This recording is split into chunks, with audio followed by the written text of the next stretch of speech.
Kommuri gold buyers తాకట్లో ఉన్న బంగారం విడిపించి ఆ రోజు మార్కెట్ రేటు కట్టి మిగిలిన డబ్బు మీకే ఇస్తారు. Contact number 9247538993.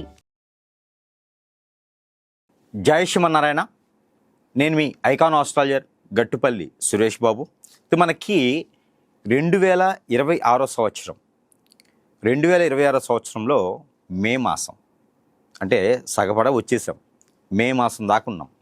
మే మాసంలో ద్వాదశ రాశుల వారికి ఎలా ఉండబోతుంది, ఏ సమస్యలు ఉండడం ద్వారా ఎలాంటి పరిహారం చేసుకోవడం ద్వారా వారు మంచి స్థాయికి, పొజిషన్కి, వారు అనుకున్నటువంటి స్థితిగతులకి వెళ్ళేలాగా ఉంటుంది. దానితో పాటు ఈ యొక్క మాసంలో శుభకార్యాలు చేసుకునేదానికి, విదేశీయానానికి వెళ్ళేదానికి ఏ రాశుల వారికి ఎలా ఉంటుంది, అందులోనూ పెళ్ళిళ్ళు చేసుకునే వారికి, పెళ్ళి అయ్యి భార్యాభర్తలు విడిపోయిన వారికి, భార్యాభర్తలు సుఖంగా ఉంటూ పిల్లలు పుట్టలేని వారికి, పిల్లలు మాట వినని వారికి, అంటే ఈ గ్రహస్థితులు గమనించినట్టయితే ఏ రాశి వారికి ఎలా ఉండబోతుందో ఒకసారి మనము పరిశీలన చేసుకోవచ్చు. ముఖ్యంగా అతిపెద్ద గ్రహాలైనటువంటి శని భగవానుడు మీనరాశిలోనే సంచరిస్తారు ఈ మాసం మొత్తం కూడాను. అలానే రాహు కూడా ఇదే మాసం మొత్తం కూడా ఎక్కడైతే స్థానంలో ఉన్నారో అదే స్థానంలో సంచరిస్తూ ఉంటారు. గురువు అయితే గనక మిథున రాశిలోనే సంచరిస్తూ ఉంటారు. అలానే కేతువు అయితే గనక మనకి సింహరాశిలోనే సంచరిస్తూ ఉంటారు. రాహు వచ్చి కుంభరాశిలో, కేతు వచ్చి సింహరాశిలో ఇలాగా సంచరించేటువంటి గ్రహస్థితి కనపడతా ఉంది. ఇక అందరికీ తెలిసిన విషయమే, చంద్రుడైతే 3 రోజులకు ఒక్కసారి గ్రహాన్ని మారుతూ ఉంటారు, అంటే రాశిని మారుతూ ఉంటారు. ఈ యొక్క గ్రహస్థితిని మనం గ్రహించుకొని ఉన్నప్పుడు ఇక మరొక విషయం, శుక్రుని యొక్క గ్రహం ఎక్కువ శాతము గ్రహాల యొక్క స్థితిగతులు గమనించినట్టయితే కనుక శుక్రుని యొక్క దశాంతరదశ నడిచే వారికి కొంతమేర బాగుంటుందని చెప్పొచ్చు. శుక్రుని గ్రహం వచ్చేసి అన్ని రాశులకి మీద కూడా కొంతమేర అశుభ ఫలితాలు చూపించకన్నా కూడా మిశ్రమ ఫలితాలుగా కనపడతా ఉంది ఇది మే మాసం మొత్తం కూడా. ఇక మనం గ్రహస్థితి, స్థితిగతులు, అలానే ఈ యొక్క దశ అంతర్దశలు ఏ రాశిలోకి ఎలా ఉండబోతుందో ఒక్కసారి మనం పరిశీలనలో తీసుకున్నట్టయితే కనుక ద్వాదశ రాశిలో ఒకటి మకర రాశి. మకర రాశి వారికి మే మాసం 2026 సంవత్సరం పర్వాలేదు, పోయిన మాసాల కన్నా కూడా భిన్నంగా ఉంటుంది అని చెప్పవచ్చు. మీరు రాజకీయ రంగంలో ఉన్నట్టయితే కనుక ఖచ్చితంగా మంచి పదవులు అయితే మీరు అందిపుచ్చుకుంటారు. మీ మీద చాలామంది చెడు దృష్టితో ఉన్నారు, మీరు అసలు ఎదగకూడదు, అష్టదిబ్బంది అయిపోవాలి, ప్రతి సలహాకి నా దగ్గర వచ్చేయాలి, చేతులు పట్టుకుని నా దగ్గర మాట్లాడాలి, నేను చెప్పింది చేయాలి అనేటువంటి మీ మీద అదాటి చూపించే వాళ్ళు మీరు చాలామంది ఎక్కువైపోయినారు. వాళ్ళందరితో కొంచెం జాగ్రత్తగా ఉండండి. మీ విషయాలు మీ దగ్గరే పెట్టుకోండి, ఎదుటివారికి చెప్పకండి. మే మాసం మొత్తం కూడా మీరు చేసేటువంటి ప్రతి క్రియ కూడా, మీరు కాచేటువంటి ప్రతి చెమట బొట్టు కూడా మీకు ఆదాయాన్ని తీసుకొస్తుంది, మిమ్మల్ని నిలబెట్టేటువంటి స్థాయిలో తీసుకెళ్తుంది. కాబట్టి ఆదాయాన్ని నమ్ముకోండి, నిలబెట్టే స్థాయిని, పనిని మాత్రం నమ్ముకోండి. ఎదుటి వ్యక్తిని నమ్మకండి. ఎదుటి వ్యక్తిని నమ్మారంటే మాత్రము ఖచ్చితంగా మిమ్మల్ని నమ్మించి మోసం చేసి మిమ్మల్ని రోడ్డు మీకేస్తారు, మీ కాళ్ళకి ఊరేసేస్తారు, కాబట్టి హ్యాంగింగ్ చేస్తారు, కాబట్టి హరాస్ చేస్తారు. మీరు ఏ రంగంలో ఉన్నారో ఆ రంగంలో ముందుకి కొనసాగుతూ ఉండండి. కొత్త రకాలాంటివి వెళ్ళకండి, చెప్పుడు మాటలు వినకండి, దొంగ స్వాముల దగ్గరికి వెళ్ళకండి, చాలా జాగ్రత్తగా ఉండండి. వీళ్ళు మనవాళ్ళే అని చెప్పి నమ్మారంటే మాత్రం మిమ్మల్ని రోడ్డు మీద పడేస్తారు. గ్రహరీత్యా కూడా దోషాలు అలానే ఉన్నాయి. ఇక మకర రాశి వారికి ఎప్పుడో వచ్చేటువంటి ఒకసారి అదృష్టం, దాంట్లో మాస అదృష్టం కూడా ఒకటి ఉన్నదండి. అదేమిటంటే మే మాసం ఈ యొక్క మకర రాశి వారికి కొంతమేర కలిసి వస్తుంది, మిశ్రమ ఫలితాలని చెప్పవచ్చు. ఇక గురువుది కావచ్చు, శుక్రుది కావచ్చు, అలానే కేతువు కావచ్చు, ఈ యొక్క 3 గ్రహాలు కూడా మీకు మంచి శుభదృష్టితో ఉన్నాయి. కాబట్టి మీరు అనుకున్న పని ముందుకు వెళ్ళడానికి ఆస్కారం ఎక్కువ కనిపిస్తుంది, కాబట్టి ప్రయత్నం చేయండి. ఇక రాజకీయ రంగంలో ఉన్న వారికి అయితే బాగా అద్భుతంగానే ఉంటుందని చెప్పొచ్చు. విదేశయానం వెళ్ళేవారు ఎవరైతే ఉన్నారో ప్రయత్నం చేసుకోవచ్చు. పెళ్లి కాని వారు అన్ఎక్స్పెక్టెడ్గా పెళ్ళి అయ్యేదానికి ఉంటుంది. లవ్ ఉన్నా కూడా పెద్దగా సక్సెస్ అవ్వదు, దానివల్ల గొడవలు అవుతూ ఉంటాయి, ఇబ్బంది పడుతూ ఉంటారు, కొట్టుకుంటూ ఉంటారు. పొద్దున్నే కొట్టుకుంటారు, మధ్యాహ్నం తింటారు, మళ్ళీ సాయంత్రం కొట్టుకుంటారు, నైట్ తింటారు. అట్లా ఉంటుంది. కాబట్టి ఎదిగేదానికి, బొదిగేదానికి జీవితాలు కావేవి.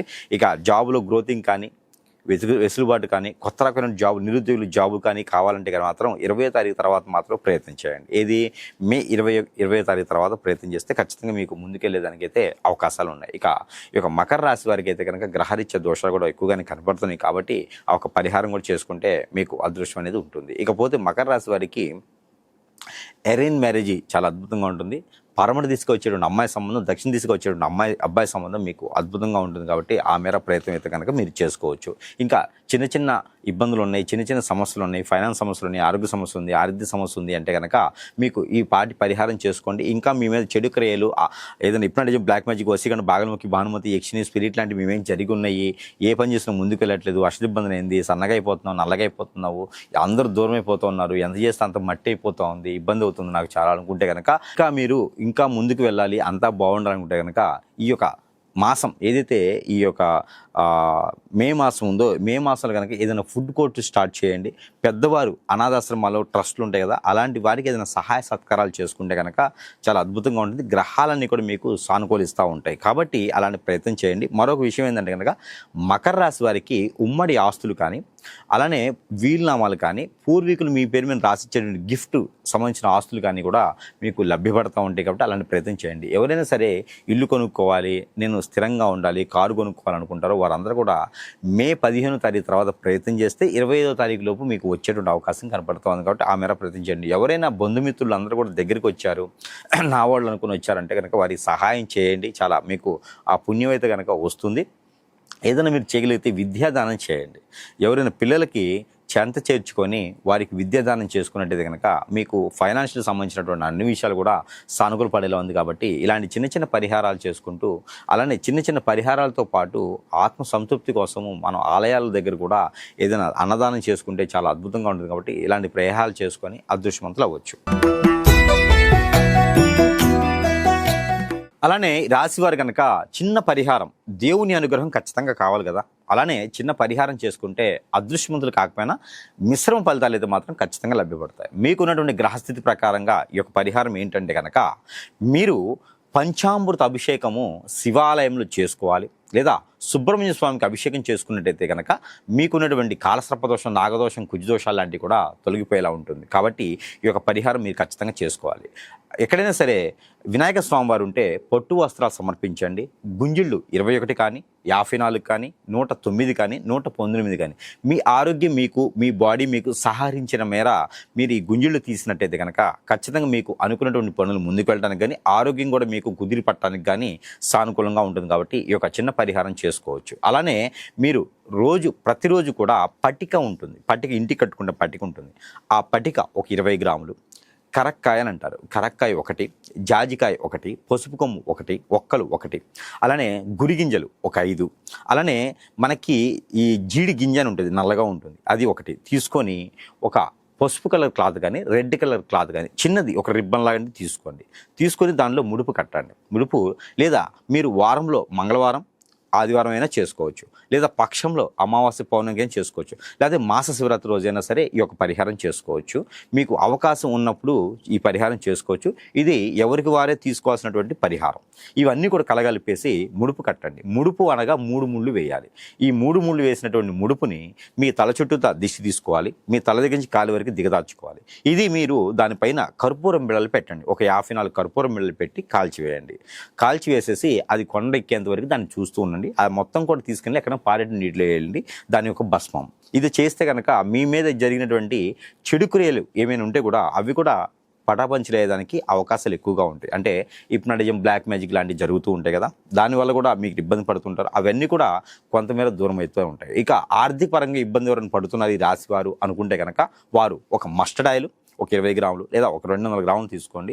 ఒక 100 గ్రాములు బాదం ఆయిల్ తీసుకోండి, ఆల్మండ్ ఆయిల్ ఒక 100 గ్రాములు తీసుకొని, ఒక 100 గ్రాములు కోకోనట్ ఆయిల్, ఈ 3 కూడా కలిపి ఉదయించేటువంటి సూర్యకిరణాలు పడేలాగా ఒక 10 నిమిషాలు చూపించండి. ఆ ఆయిల్ని ప్రతినిత్యం కూడా ఒక టీ స్పూన్ సుమారుగా తీసుకొని తల మీద ఒక డ్రాపు, షోల్డర్స్, నాభి, అరిచేతులు, అరికాళ్ళు, బ్యాక్ L4 L5 ఇక్కడ మీరు ప్రతినిత్యం కూడా బయటికి వెళ్ళేటప్పుడు అప్లై చేసుకొని వెళ్ళాలి.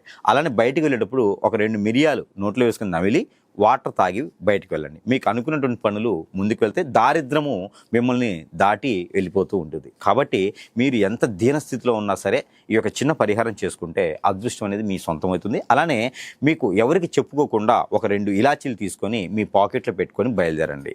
అలానే నైట్ పూట పడుకునేటప్పుడు కూడా ఏదైతే మిశ్రమ ఆయిల్ ఉందో ఆ ఆయిల్ని హైబ్రోస్ మీద ఒక 2 డ్రాప్స్ వేసుకొని నిద్రించండి. నిద్రపోయేటప్పుడు 2 లవంగాలు తినేసి వాటర్ తాగి పండుకోండి. ప్రశాంతమైన ప్రశాంతమైనటువంటి వాతావరణం ఉంటుంది. మీకు ఆ రోజు జరిగినటువంటి నరదిష్టి నరఘోష కూడా పటాపంచలైపోతుంది. ఈ యొక్క చిన్న పరిహారం చేసుకుంటే మీరు అదృష్టవంతులయ్యేదానికి అవకాశాలు మెండుగా అయితే ఉంటాయి.